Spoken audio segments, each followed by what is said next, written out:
वक्फ की जमीन को रेगुलेट करके उसकी प्रॉपर्टी में फंडिंग अच्छी आए और उस जमात के लोगों के लिए इसका विश्वास बढ़े, तो इनको परेशानी क्यों होती है सर? संख्यकों के प्रति अपनी संवेदना जताते हैं। मैं पूछना चाहता हूं कि आपके लोकसभा में कितने एमपीज अल्पसंख्यक हैं? ये बिल आज इस संविधान के इस जो मूल जो ढांचा है उस पर आक्रमण है। कितने अस्पताल बने वक्फ की संपत्ति पर, कितने स्किल सेंटर खुले वक्फ की संपत्ति पर।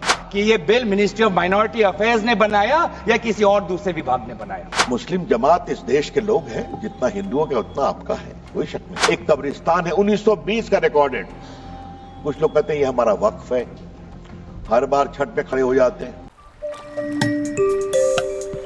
वक्फ संशोधन 2025 पर अपनी दल का और विपक्ष की तरफ से अपना पक्ष रखें। ये बिल आज इस संविधान के इस जो मूल जो ढांचा है उस पर आक्रमण है। इस सरकार का इस बिल के द्वारा 4 इनके मूल उद्देश्य है।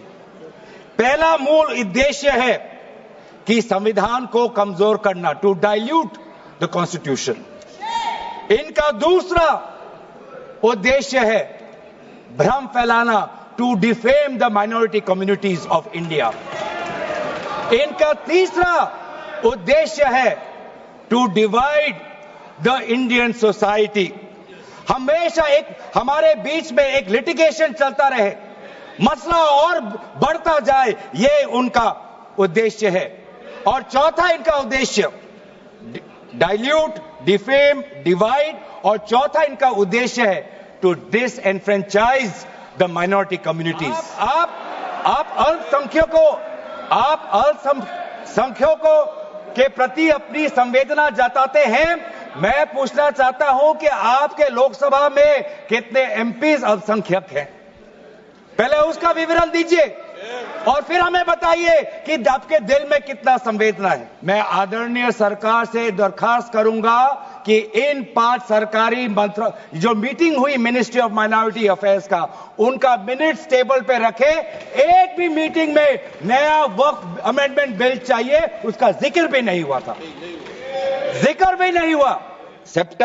नवंबर 2023 तक मिनिस्ट्री ऑफ माइनॉरिटी अफेयर्स ने यह वाजे भी नहीं समझा कि नया एक बिल लाने की जरूरत है। मैं तो बस इतना ही पूछना चाहूंगा कि यह bill ministry of minority affairs ने बनाया या किसी और दूसरे विभाग ने बनाया? कहां से आया यह बिल, कहां से आया? आर्टिकल इसका जो क्लॉज 3RA है और 3R1 है। इसका 3RA क्या है सर?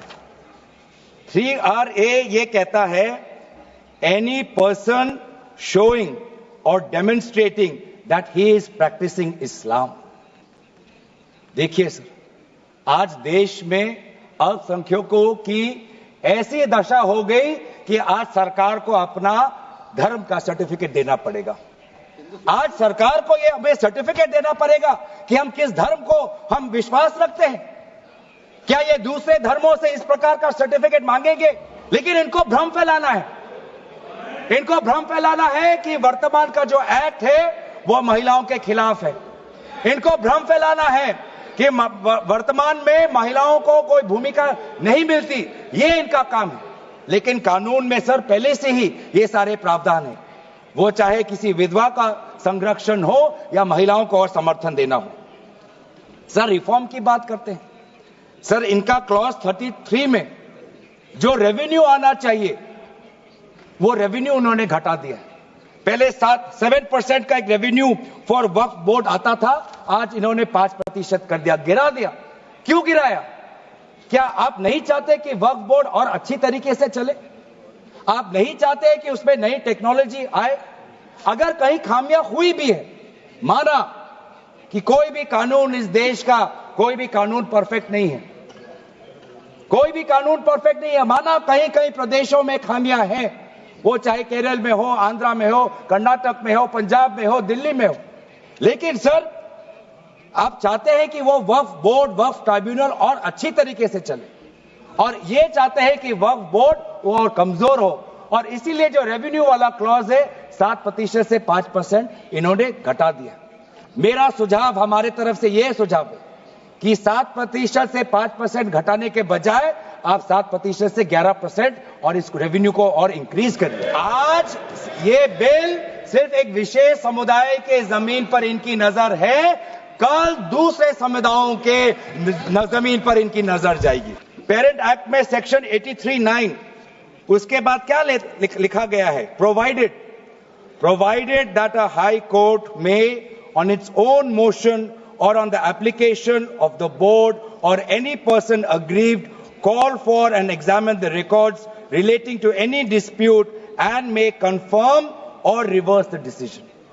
ये पावर हाई कोर्ट में पेरेंट एक्ट में है ही 2013 के संशोधन के बाद। तो क्यों बार बार आप ऐसा एक भ्रम फैला रहे हैं कि हाई कोर्ट का कोई रोल नहीं है? अगर कहीं अन्याय हुआ है, चाहे दक्षिण में हो, उत्तर में हो, उत्तर पूर्वांचल में हो, पश्चिम में हो, तो सेंट्रल गवर्नमेंट के पास वो पावर्स हैं। सेंट्रल गवर्नमेंट के पास under section 97 of the parent act आपके पास पावर है कि कहीं अगर नाइंसाफी हो तो वो आपके पास सेक्शन 97 के द्वारा आप स्टेट बोर्ड को आप डायरेक्शन दे सकते हो। उनके तर्क को समझने में थोड़ी कठिनाई हो रही है। वक्फ बिल में संशोधन होना चाहिए, लेकिन नहीं भी होना चाहिए। ये दोनों तर्क कैसे चलेगा? मैं जिस प्रदेश बिहार से आता हूं, वहां बहुत सारे पिछड़े मुसलमान हैं। उत्तर प्रदेश में भी हैं, पसमंदा कहते हैं हम, कई कैटेगरी के हैं। उनको वक्फ के मैनेजमेंट में अवसर नहीं मिलता।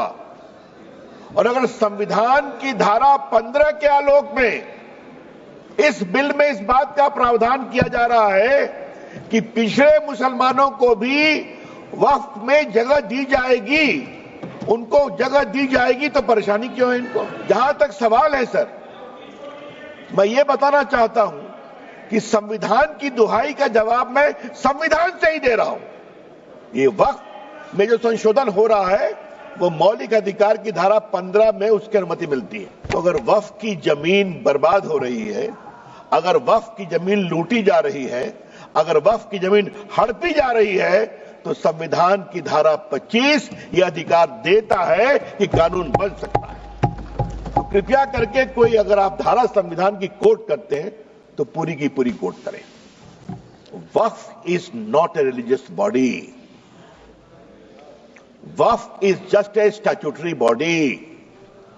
वो कोई धार्मिक संस्था नहीं है, वो सिर्फ एक वैधानिक संस्था है। आज मैं ये सवाल इस संसद के सामने उठाना चाहता हूं, कितने स्कूल बने वक्फ की संपत्ति पर, कितने अस्पताल बने वक्फ की संपत्ति पर, कितने स्किल सेंटर खुले वक्फ की संपत्ति पर, कितने अनाथालय खुले वक्फ की संपत्ति पर, कितनी बेवा विधवा बेटियों बहनों को सिखाए गए सिलाई कढ़ाई जीने का तरीका, गिनतियों पर भी आएगा सर।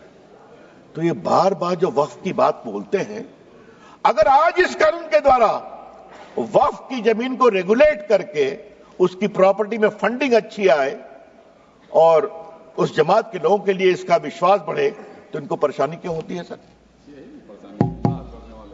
सर, इस परेशानी की मैं वजह समझता हूं और अब मैं इस परेशानी की वजह पर आ रहा हूं। दिल से तो कहते हैं कि हम चाहते हैं संशोधन हो,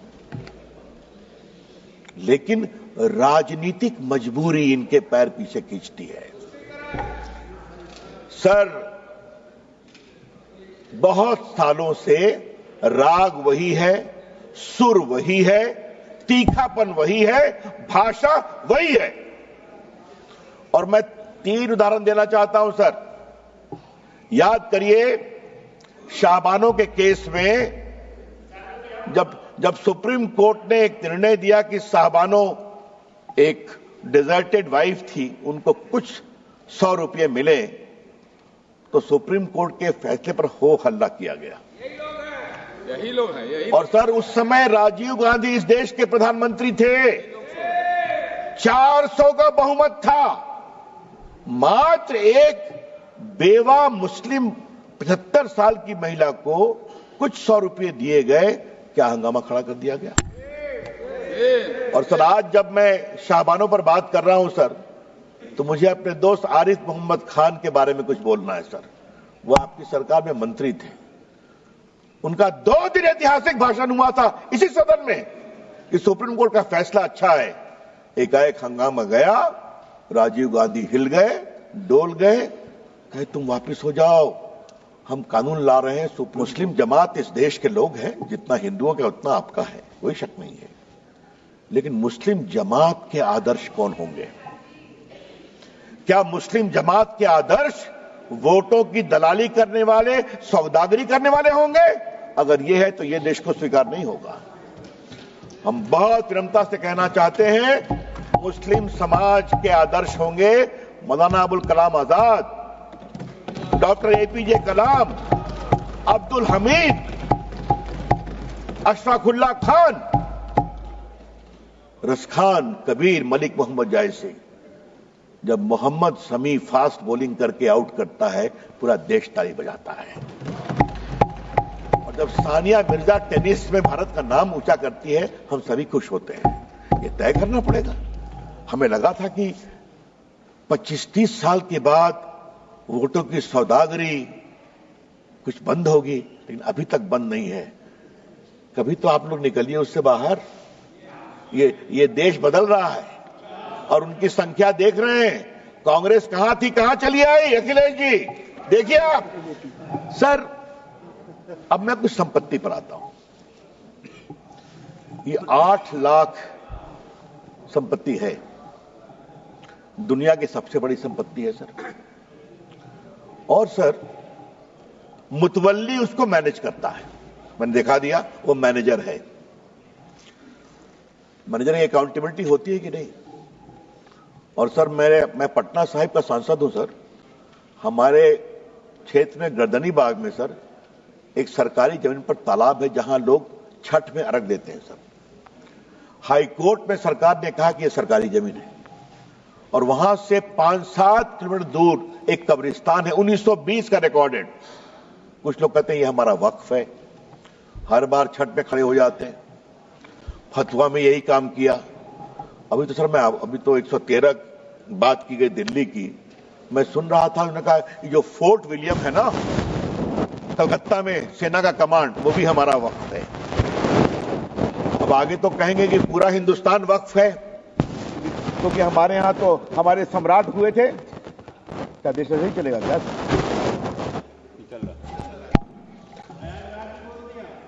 अरे प्रयागराज में बोला, भोपाल में बोला, कहां नहीं बोला, मुंबई में बोला, जहां चले जाइए।